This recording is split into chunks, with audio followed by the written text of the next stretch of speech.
नमस्कार दोस्तों, मैं अर्जुन आपका स्वागत करता हूँ स्टे बाय अर्जुन के यूट्यूब चैनल में। तो दोस्तों आज की हमारी क्लास है राष्ट्रपति यानी प्रेसिडेंट के बारे में। जो है दोस्तों आज की हमारी क्लास है, तो दोस्तों वीडियो को अंत तक जरूर देखना ताकि सभी क्वेश्चन जो है आपको आसानी से याद हो जाए। साथ ही दोस्तों अगर आप हमारे चैनल पर पहली बार आएँ तो हमारे चैनल को भी सब्सक्राइब कर लीजिएगा, साथ ही बेल आइकन को प्रेस कर लीजिएगा ताकि हमारे आने वाली वीडियो का नोटिफिकेशन जो है आप तक पहुंचता रहे। चलिए दोस्तों वीडियो को स्टार्ट करते हैं। तो आज की क्लास में हम जानने वाले हैं राष्ट्रपति यानी प्रेसिडेंट के बारे में, जो अच्छे से जानेंगे। तो यहाँ पे आप सब लोग हेडिंग डाल देंगे राष्ट्रपति यानी प्रेसिडेंट। तो आप दोस्तों पहले हम कल की क्लास का 2 मिनट रिवीजन कर लेते हैं और उसके बाद जो हम आगे की जो है बात करेंगे। कल की क्लास में हमने पढ़ा था दोस्तों मूल अधिकार नहीं बल्कि मौलिक कर्तव्य यानी फंडामेंटल ड्यूटीज जो है पढ़ी थी। अगर हम बात करते हैं अपने मूल संविधान यानी ओरिजिनल कॉन्स्टिट्यूशन की, तो हमारे मूल संविधान में जो है मौलिक कर्तव्य नहीं थे बल्कि इनको जो है बाद में जोड़ा गया था 42वां संविधान संशोधन अधिनियम 1976 के तहत। और ये जो है दोस्तों कहाँ से लिए गए थे? ये जो है रूस के संविधान से जो है लिए गए थे। कहाँ से? रूस के संविधान से इनको लिया गया था। और संविधान के भाग 4A में जो इनको रखा गया और आर्टिकल 51A में जो हम इनको पढ़ने वाले हैं और इनको हमने कल की क्लास में पढ़ा था। अब यहाँ पे हम बात करते हैं ये जो मौलिक कर्तव्य थे इनको कब जोड़ा गया था और किस भाग में जोड़ा गया था। इनको 42वां संविधान संशोधन अधिनियम 1976 किया गया था, जिसके तहत जो है दोस्तों 2 संविधान में नए भाग जोड़े गए थे, भाग 4A और भाग 14A। साथ ही 9 नए आर्टिकल जोड़े गए थे और 52 अनुच्छेदों में जो है एक साथ संविधान संशोधन जो है किया गया था। तो इसीलिए जो इस 42वें संविधान संशोधन को जो है मिनी संविधान या लघु संविधान भी जो है कहा जाता है, क्योंकि ये जो है अब तक का सबसे बड़ा संविधान संशोधन था और इसी के द्वारा जो है संविधान के भाग 4A में जो है मौलिक कर्तव्य यानी फंडामेंटल ड्यूटीज जो है जोड़े गए थे। अब फंडामेंटल ड्यूटीज़ की हम बात करते हैं तो ये कितने फंडामेंटल ड्यूटीज़ हैं?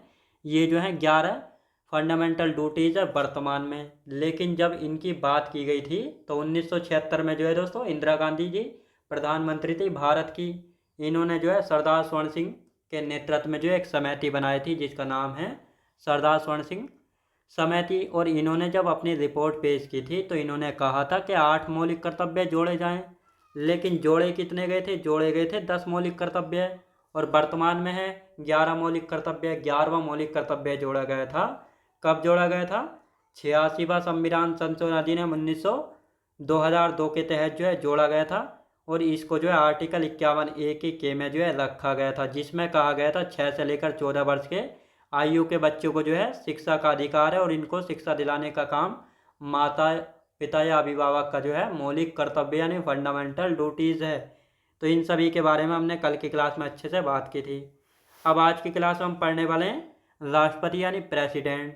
तो दोस्तों राष्ट्रपति यानी प्रेसिडेंट की हम बात करेंगे तो इनको जो है संविधान के भाग 5 में रखा गया है और संविधान का भाग 5 जो है सबसे बड़ा भाग है संविधान का और इसीलिए जो है इसको सब टॉपिक्स में जो है बांटा गया है। इसमें कई टॉपिक हैं, यानी पूरे केंद्र सरकार के बारे में हम पढ़ने वाले हैं। प्रधानमंत्री, उपराष्ट्रपति, राष्ट्रपति, संसद, लोकसभा, राज्यसभा, इन सभी के बारे में जो है भाग 5 में जो हम पढ़ने वाले हैं। अब सबसे पहले हम पढ़ेंगे राष्ट्रपति यानी प्रेसिडेंट के बारे में। तो इनको जो है संविधान के भाग 5 में रखा गया है और भाग 5 में जो आर्टिकल कितने? आर्टिकल 52 से लेकर 151 तक हम पढ़ते हैं। किसमें? संविधान के भाग 5 में। अब जो भारत के राष्ट्रपति हैं इनकी जो पद है, इनका जो पद या पोस्ट है, इनकी तुलना जो है ब्रिटेन के राजा के समान जो है की जाती है। जिस प्रकार ब्रिटेन के राजा के पास जो है कुछ शक्तियों का अधिकार नहीं होता है, उसी प्रकार जो है भारत में राष्ट्रपति के पास जो है शक्तियाँ नहीं होती हैं और सारी शक्तियाँ जो अधिकतर किसके पास होती हैं? भारत के प्रधानमंत्री के पास जो है होती हैं।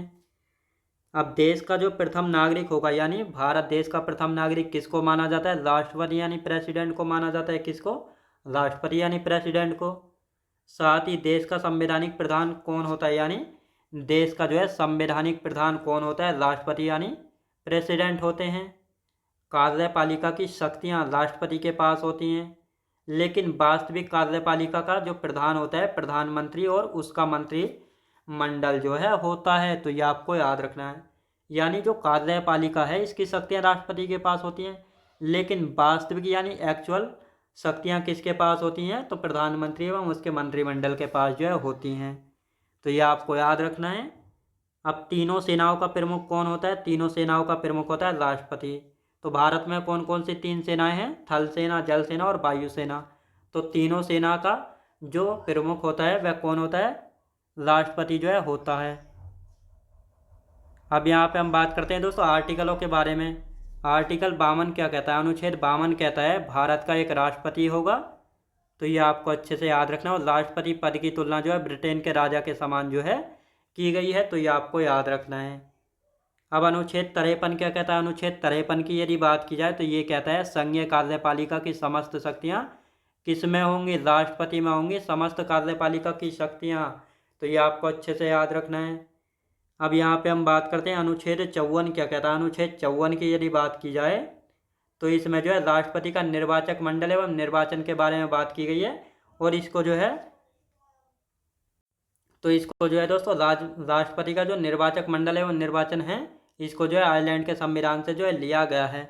अब राष्ट्रपति का जब निर्वाचन यानी इलेक्शन होता है तो ये जो है इसमें कौन कौन सदस्य भाग लेते हैं और किस प्रकार इलेक्शन होता है? तो राष्ट्रपति का जो निर्वाचन या इलेक्शन होता है तो ये जो है अप्रत्यक्ष यानी इनडायरेक्ट इलेक्शन होता है, जिसमें आम जनता भाग नहीं लेती है बल्कि आम जनता के द्वारा चुने गए प्रतिनिधि जो है भाग लेते हैं। जैसे राज्यसभा, लोकसभा के निर्वाचित सदस्य, राज्य विधानसभाओं के निर्वाचित सदस्य, दिल्ली, पुडुचेरी, जम्मू कश्मीर विधानसभा के निर्वाचित सदस्य।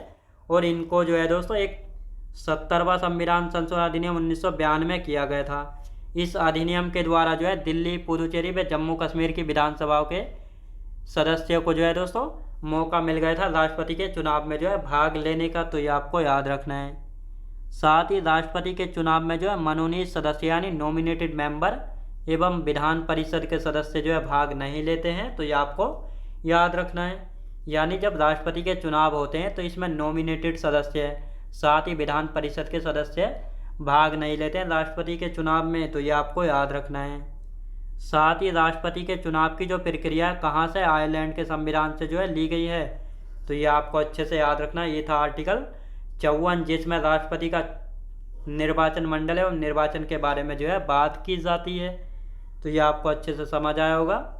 अब यहाँ पे हम बात करेंगे दोस्तों अनुच्छेद 55 के बारे में। अनुच्छेद 55 क्या कहता है? अनुच्छेद 55 कहता है राष्ट्रपति के निर्वाचन की रीति। तो जो राष्ट्रपति के निर्वाचन की रीति है ये कैसी है? तो ये अप्रत्यक्ष चुनाव होता है राष्ट्रपति का यानी इनडायरेक्ट इलेक्शन, जिसमें आम जनता भाग नहीं लेती है। निर्वाचन जो है एकल संक्रमणीय मत पद्धति द्वारा होता है, यानी जिस प्रकार लोकसभा और विधानसभा व ग्रामीण के इलेक्शन होते हैं इनमें क्या होता है? इनमें जो है जिसको ज़्यादा वोट मिलते हैं वही जीतता है। लेकिन राष्ट्रपति के चुनाव में ऐसा नहीं होता है। इसमें जो है वोट वैल्यू के आधार पर जो है जीत का निर्णय जो है लिया जाता है। और निर्वाचन किस पद्धति के द्वारा होता है? एकल संक्रमणीय मत पद्धति के द्वारा ये क्वेश्चन जो है पूछा गया। तो ये आपको अच्छे से याद रखना है। अब यहाँ पे हम बात करते हैं आर्टिकल 56 के बारे में। तो आर्टिकल 56 क्या कहता है? आर्टिकल 56 कहता है राष्ट्रपति का कार्यकाल, यानी राष्ट्रपति का जो कार्यकाल यानी टेन्योर है ये कितना होता है? तो राष्ट्रपति का कार्यकाल यानी टेन्योर होता है 5 वर्ष। और आर्टिकल 56 के ज्ञ में जो है राष्ट्रपति के इस्तीफे यानी रिजाइन के बारे में बात की जाती है कि राष्ट्रपति जब अपना रिजाइन यानी इस्तीफा देते हैं तो किसको देंगे? उपराष्ट्रपति को देंगे। और उपराष्ट्रपति सबसे पहले ये जानकारी किसको देते हैं कि राष्ट्रपति ने जो है अपना रिजाइन कर दिया है। राष्ट्रपति के त्यागपत्र की सूचना सबसे पहले लोकसभा अध्यक्ष यानी लोकसभा स्पीकर को जो है दी जाती है। किसके द्वारा? उपराष्ट्रपति यानी वाइस प्रेसिडेंट के द्वारा। तो ये आपको अच्छे से याद रखना है। और ये सब जो है आर्टिकल 56 में है। तो ये आपको अच्छे से याद रखना है। अब आर्टिकल 57 की हम बात कर लेते हैं। आर्टिकल 57 क्या कहता है? आर्टिकल 57 कहता है राष्ट्रपति का पुनः निर्वाचन यानी दोबारा निर्वाचन। तो राष्ट्रपति का पुनः यानी दोबारा निर्वाचन इसमें कहा गया है राष्ट्रपति के निर्वाचन की भारत में कोई सीमा तय नहीं की गई है। भारत में 2 बार राष्ट्रपति बने डॉक्टर राजेंद्र प्रसाद हैं।